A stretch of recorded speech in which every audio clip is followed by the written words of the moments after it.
Convenios voluntarios que realiza el Estado con empresas, obviamente las proveedoras, sobre todo los grandes supermercados, a los fines de tener una canasta general y también una canasta de productos indispensables de comercialización, y que son precios de referencia que se fijan y se establecen en el mercado, sobre todo en un contexto de inflación, para que el consumidor por lo menos tenga una referencia de cuánto vale el aceite, cuánto vale el arroz, cuánto vale, supongamos, artículos de limpieza o artículos de higiene. Claro. Son precios de referencia, no necesariamente son los más bajos, pero claro, son precios de referencia para que el consumidor... Me parece que esa es la distinción. Exactamente, no tenga, por ejemplo, una distorsión entre lo que es un precio. Hoy aquí vale, no sé, un aceite 150 pesos, por poner un ejemplo, un litro, y en otro lugar lo consigo a 350. Claro. Eso es un abuso. Entonces, lo que se trata de hacer es que el consumidor tenga esa referencia en los precios y que también los proveedores no se abusen y no aumenten más de lo que tienen que aumentar.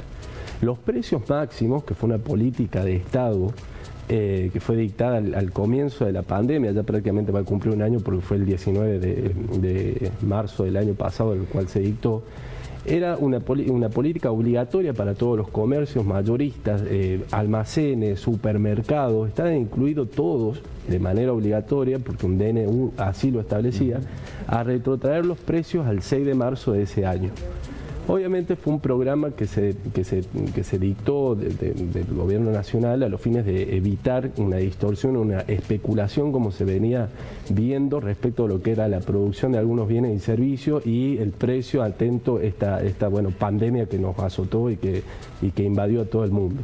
Entonces, a los fines de aplicar la ley de abastecimiento, que es en donde se apoya este DNU, se procedió a dictar los precios máximos que, a medida que fue pasando el tiempo, sufrió una serie de aumentos, obviamente por la sostenibilidad también económica de las empresas, y en base a eso, a medida que fue transcurriendo el año, se fue obviamente acomodando, y por decirlo así, hoy en día están vigentes, siguen vigentes hasta el 31 de marzo.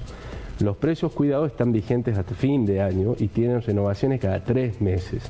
Bueno, los precios máximos se verá cuál es la política, obviamente, estatal, si se mantendrán o no, pero sí está existiendo una transición de lo que eran los productos de precios máximos para incorporarlo a los precios cuidados, porque desde el año pasado, que los precios cuidados solamente, o por lo menos llegaba a 300 productos, hoy en día asciende a 600. Entonces, bien, muchos de los rubros que integraban los precios máximos, como por ejemplo alimentos, bebidas, artículos de limpieza y también de higiene, salieron de precios máximos a precios cuidados con primeras marcas también.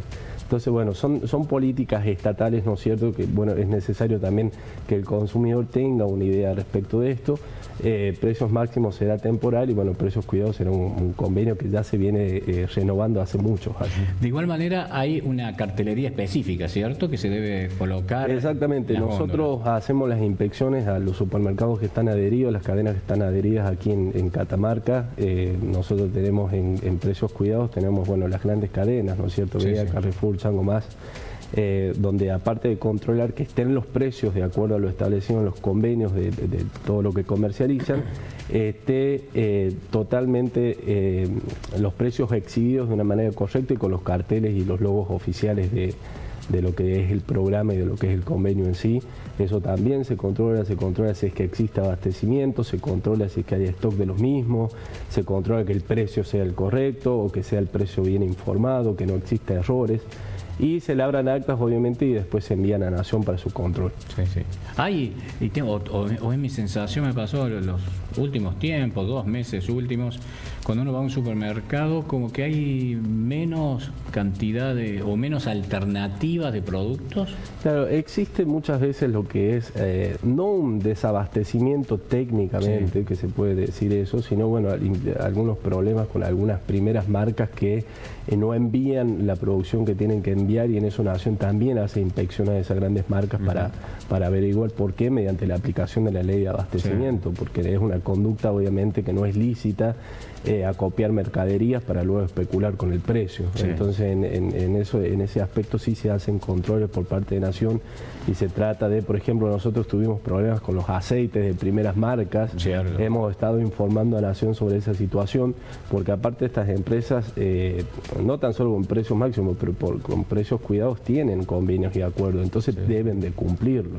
Bueno, recuerdo que no solamente en pandemia, en otros tiempos atrás también, era que uno podía comprar un litro de aceite por familia, cuando estaba el faltante de aceite. Había restricciones, obviamente, en cuanto a la cantidad para llevarse.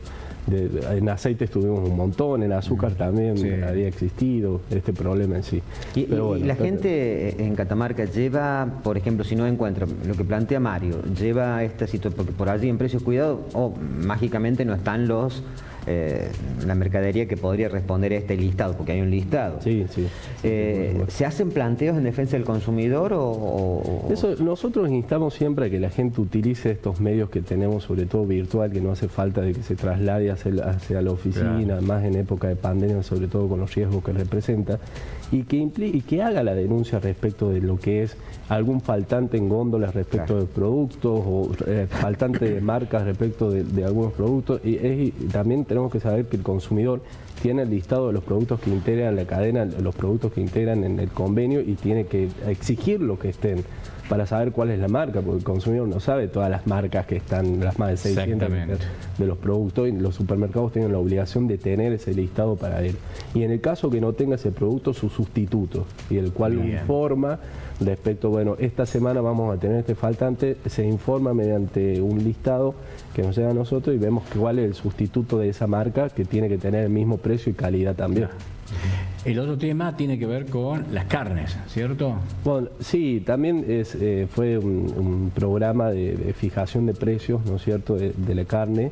Nosotros analizamos estos cortes que integran lo que son el programa de precios populares, ¿no es cierto?, ante lo que se ve quizás un aumento del precio de la carne, a los fines de establecer también valores de referencia, para que esto no implique también un abuso por parte de otras carnicerías. En este caso están adheridas también las grandes cadenas de supermercado y la cadena Friar, que son quienes comercializan estos productos. Nosotros hacemos las inspecciones los días miércoles y los fines de semana, que son cuando tienen que tenerlo exhibido, porque no lo tienen que tener todos los días, sino los días miércoles y los fines de semana de todo mes.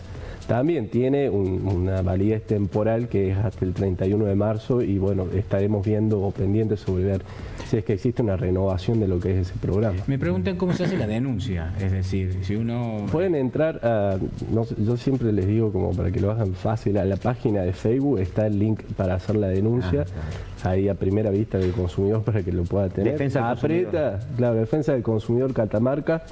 Entra ahí, o también del portal de gobierno, obviamente la página oficial, entra y están los links para hacer las denuncias. Hay dos opciones, una que es solicitar una inspección y la otra es formular una denuncia. El consumidor, bueno, dirá o optará qué es lo que quiere realizar. Y se reciben las denuncias por medio virtual, después se comunican, se otorga un número de expediente y continúa el trámite administrativo en sí. Me pregunta una televidente, que es un dato, por ahí algunos se van a enojar, digo, se habla mucho de los controles de las grandes cadenas de supermercados. ¿Qué pasa con los supermercados o comercios locales? Porque muchas veces lo que me dice esta televidente es, dice, en realidad por ahí voy al supermercado, a la cadena nacional y me sale 100 y en el otro me sale 250. O sea, ¿hay alguien que le controle al...? Nosotros, eso sí es importante aclarar, no somos un organismo que controle los precios, excepto con el programa de precios máximos, porque fue un DNU que por la ley de abastecimiento faculta controlar los precios, pero Defensa del Consumidor no es contralor de los precios, porque hay libertad de mercado y cada uno, obviamente, lo que no se puede permitir tampoco son abusos, que ante esto surgen programas como por ejemplo los de precios máximos, para evitar una especulación o conductas especulativas respecto de bienes o servicios. Pero no somos contralores de lo que es el precio en sí. Por ahí, en este caso, el usuario, el consumidor, tiene que usar su derecho, es decir, de elección. Es decir, y bueno, tendrá la elección. Lo que sí tiene derecho el consumidor es a que se le informe el precio de lo que se está comercializando, que no vaya a la caja y se ve con la sorpresa que en realidad vale 2 veces más de lo que figuraba en góndola. Esos derechos sí los puede ejercer y denunciar si es que existe alguna violación ante la dirección. Pero que venga la vacuna en el precio, eso no hay. No, en realidad nosotros a los supermercados de cadena local estuvimos haciendo todos los controles también el año pasado cuando fue precios máximos, porque ellos estaban también obligados a retrotraer los precios al 6 de marzo. Así que también los involucraba el decreto. Involucraba el decreto también. Bien. A mí quedó pendiente, probablemente no para ahora, para el próximo encuentro, porque surgió el tema cuando se habló justamente de esta capacitación para los consumidores bancarios, el tema de la banca, y surgió también, entre tantos decretos, una decisión que fue: cuando te queda una deuda pendiente, según me contaba un consumidor, te queda una deuda pendiente impaga en la tarjeta de crédito, se hace un prorrateo en 12 cuotas, puede ser, si no te hacían el débito. Claro. Te lo dejo planteado porque por así es muy específico para tenerlo en la agenda. Y muchos clientes de bancos se han quejado porque teniendo la plata para que le hagan el débito... No lo hicieron, le hicieron cuotas sobre la deuda. Claro, porque el negocio es que te fines de generar algún tipo de... El negocio financiero es que te cobren el mínimo y prorratear lo otro. Si es una situación que encuadra en lo que es un abuso, sobre todo en el ejercicio, en la aplicación de la ley, y siempre y cuando haya tenido a disposición sus fondos, puede realizar la denuncia a los fines que se cite, porque sinceramente tampoco se puede especular con eso tampoco. Claro. Si uno tenía el dinero y deciden refinanciarlo, bueno, eso ya sería una cuestión que claro, tienen por débito, tenía con la cuenta, tarjeta y sí llamarla para que dé explicación respecto de eso. Bien. Sí, o sea que con los datos, porque bueno, la gente planteaba, incluso tengo el resumen de cuenta previo al débito, el débito que se me hace por el primer monto de la cuota, y no me descuentan todo lo del pago de la tarjeta completo, que es lo que... Entonces se hace una especulación allí que con un costo muy alto para el usuario. Por eso, si existe esa conducta, se comprueba esa conducta, se puede realizar el procedimiento administrativo para determinar qué responsabilidad tuvo. Y una situación de este tipo, ¿también la denuncia, la primera presentación puede ser virtual? Sí, por supuesto. Cualquier denuncia que se realice, es más, tiene que ser virtual ahora. Bien. O excepto que llame por teléfono para sacar turno para presentar la denuncia, pero sí recomendamos que sea virtual, sobre todo en época de pandemia, donde las personas no es mejor que se queden en su casa, ¿no es cierto?, para cuidarse.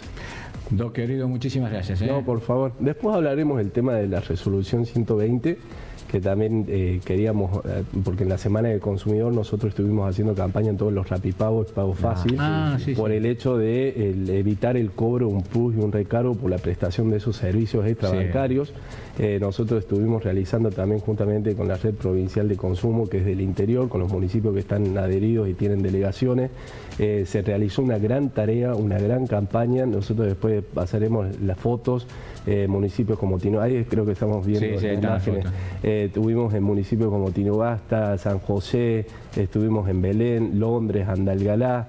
Bueno, esa cartelería es obligatoria, lo que estábamos viendo en la imagen. Esa cartelería establece el artículo 2 de la resolución esta nueva, del Ministerio de Industria, Comercio y Empleo y de la Dirección de Defensa del Consumidor, que establece que todo rapipago tiene que tener obligatoriamente este cartel con esa leyenda. O sea, usted consumidor no tiene no tiene derecho el proveedor a cobrarle un plus o un recargo por el pago de esos servicios que le brinda en sí.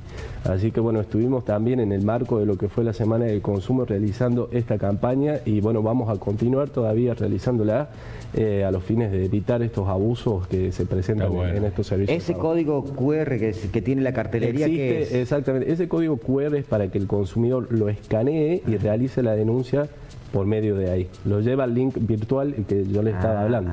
Entonces, si tiene el celular y está en un Rapipago, pago fácil o un prestador de servicio extrabancario, tiene que agarrar su celular, y si está viendo que le están cobrando un plus, con escanearlo ya realiza la denuncia, y nosotros solicita una inspección, y nosotros vamos y bueno, realizamos la acta de inspección o de infracción de acuerdo a lo que... Y en caso de que el negocio no tenga esa cartelería, también el usuario tiene... Exactamente, porque el artículo... Pues es que ustedes se van y levantan los afiches. Exactamente. El artículo 1 de esta resolución establece la prohibición expresa de lo que es el cobro de cualquier plus. Y el artículo 2 establece la obligación de estos proveedores de tener obligatoriamente en un lugar exhibido y claramente al consumidor ese cartel con esa ley.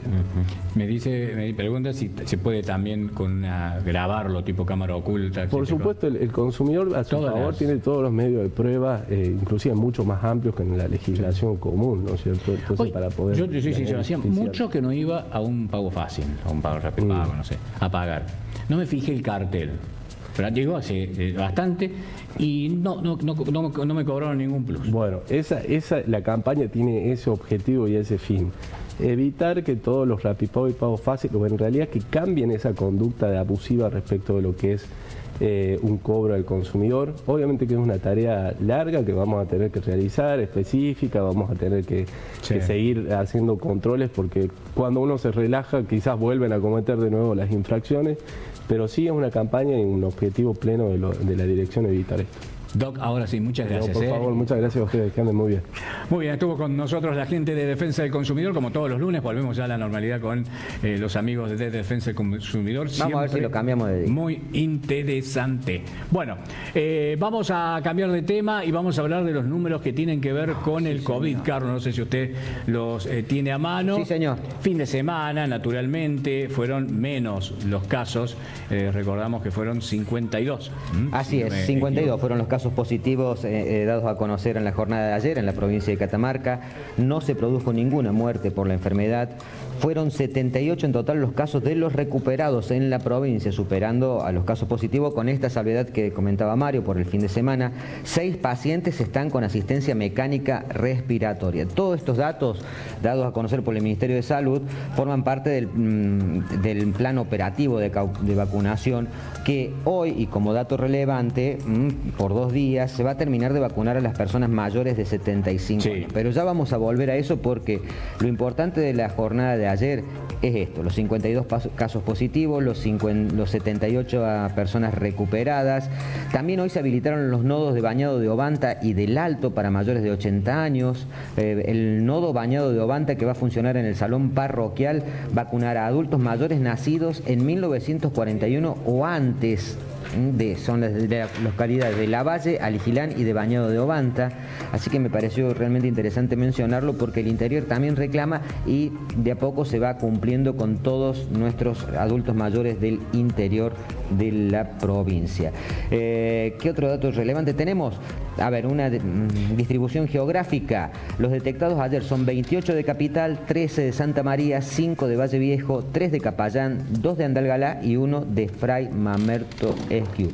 Las personas que recibieron el alta médica en las últimas 24 horas fueron 62 de Capital, 16 de Valle Viejo, y son 2.390 los casos activos en la provincia. Los pacientes recuperados, 8.000. ¿Qué más me suma por acá de dato interesante? Son 29.000, 30.000 son las dosis aplicadas hasta la fecha. Las dosis de la vacuna, por supuesto. Existen 24.100 personas con la primera dosis y 5.700 con el esquema completo de vacunación. Algunos de los datos relevantes de la última jornada en torno al COVID. Recordamos, mayores de 75 tendrán 2 días para llegar a vacunarse, aquellos que quedaron rezagados en el nodo del predio ferial. Algunas aclaraciones. Hoy hablábamos en la radio con la ministra de Salud de la provincia, la doctora Claudia Paladino. Las personas mayores de 80 años, algunos ya tienen fecha mañana, le habían puesto en realidad en el carnecito 23 de marzo. No tienen que ir hasta que se notifique oficialmente, como se viene, digamos, publicitando a través de los flyers y los medios de comunicación, cuándo tienen que ir a recibir la segunda dosis. Bien. Este es un dato, me parece importante. Otro dato tiene que ver con la reunión que hoy la ministra Bisotti, la ministra de Salud de la Nación, va a mantener con los gobernadores de las provincias que tienen límites con países vecinos. Naturalmente está incluida Catamarca. Va a estar también la ministra a través de Zoom, la ministra Claudia Paladino. Allí se van a tomar determinaciones. Bueno, en el caso de Catamarca seguramente continuará cerrado el paso internacional de San Francisco. Y se habla de que el gobierno nacional ya estudia un nuevo decreto que dará a conocer justamente con algunos aumentos de restricciones para evitar la segunda ola. Sí, le sumamos el dato: Brasil, Paraguay y Chile con el sistema sanitario muy complicado, una segunda ola que está impactando muy fuerte en los países vecinos. Brasil se suma la cepa de Manaus, así que bastante complicada la situación limítrofe, y seguramente sobre eso va a dar cuenta el gobierno nacional. Y bueno, está ya partiendo de Moscú hacia la República Argentina el avión de Aerolíneas Argentinas con 500.000 dosis de la Sputnik, y se espera para abril la llegada de las vacunas de AstraZeneca. Mientras tanto, también se espera lo que tiene que ver con las vacunas, la vacuna china, que es la otra que se está aplicando en la República Argentina. Pero bueno, dejamos el tema COVID y nos vamos a la información deportiva porque se suma a la mesa de trabajo el señor Roberto Chacón. Y vamos a seguir hablando de vacunas. Vamos, Robert, vamos. Carlos, Mario, ¿cómo andan? Buen día. Carleo Mario. Buena semana para usted. Semana que va a ser interrumpida para nosotros, ¿no? Sí, el sí. día miércoles El feriado nacional. con feriado nacional. Bueno, el COVID que nos ha cambiado tanto, ¿no? Y que cuando se empieza a reactivar la actividad, al menos para la provincia de Catamarca, ya se habla de una segunda ola, se está hablando de todo esto, de más restricciones y lo que hace poner también un gran signo de interrogación, ¿no? A todo este avance o este regreso a la nueva normalidad, sobre todo en el ámbito deportivo, ¿no? Sería interesante también no difundir como sucedió hace un año atrás, ¿no? A partir del miedo, ¿no? Pues ya estamos metiendo o leyendo o escuchando de que Brasil, de que Paraguay, ¿viste? Me parece que desde el miedo, de inculcar el miedo, me parece que no va. Me parece que no es el camino porque hemos llegado hasta acá después de un año con ese mensaje y creo que no ha dado el resultado esperado, ¿no? La gente sale porque está harta de estar encerrada. O Sí, sale ¿no? porque no es irresponsable también. O sea, en definitiva, cada uno se cuida. Sí, pero por eso. Por ahí el tema, ¿cómo salís? Claro, el tema es que terminás cayendo en la irresponsabilidad, si querés, Mario, porque ya está cansada de estar encerrada. Y ves que hay otros irresponsables con responsabilidades, o que le dan responsabilidades y que salen más que el responsable que está encerrado. Está bien, pero yo nunca llegué a pensar, se lo voy a decir, Chacón, nunca llegué a pensar que usted iba a buscarle la vuelta para no hablar de la vergüenza de Boca, de lo que fue ayer la victoria de Talleres, del partido de tenis de River en Mendoza. Todo esto nos tira esta bomba de humo para esconder lo que realmente tiene miedo de hablar. La verdad ¿No que quiere hablar de Boca? No hablé. No tengo previsto a Boca, ni Boca, ni River. Hablamos de Boca y de River el otro día que fue el clásico.